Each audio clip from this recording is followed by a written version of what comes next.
Thank you. Take a few questions again. Mr. President, polling still shows that more Americans than not still disapprove of your handling of the economy. So what specifically will you do this year to turn that around and make Americans feel better about how the economy is doing? If you notice, they're feeling much better about how the economy is doing. What we haven't done is letting them know exactly who got it changed. That's the part. That's what's happening. If you look at the consumer confidence measures, they're way up. Look at across the board. Everybody's doing better, and they believe it. They know it, and they're just beginning to sink in. One of the things that people don't know, I mean, the idea that the firefighters know, but the idea that because of what I did in terms of funding for fire departments, guess what? They got a fire school now here. Guess who's paying for it? Not local. The federal government's paying for it. And guess what? It's changing the dynamic. And people find somebody here who thinks there shouldn't be a fire school here. Find somebody who thinks that doesn't make sense.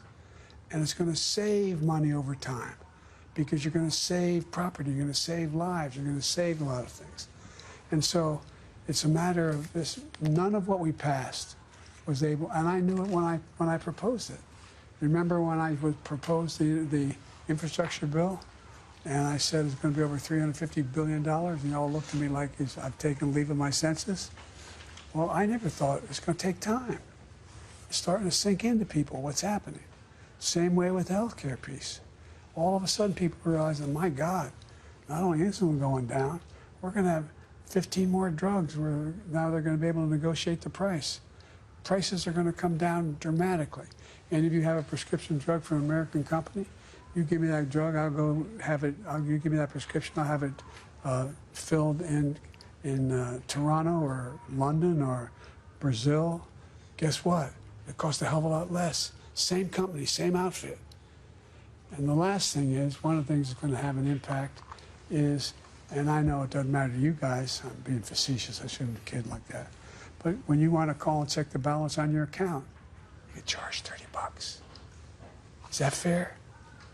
Is that fair? These junk fees? You're going to go home for Easter, or you're going to go home for Christmas, you're going to go home for the holidays with your kid, and you find out to get your kid sitting next to you is going to cost another $200. These are junk fees. And guess what? We're getting rid of them. So people are beginning to figure out what it is that the reason why they got these opportunities, why it occurred. And that's my job and our job to make sure people know.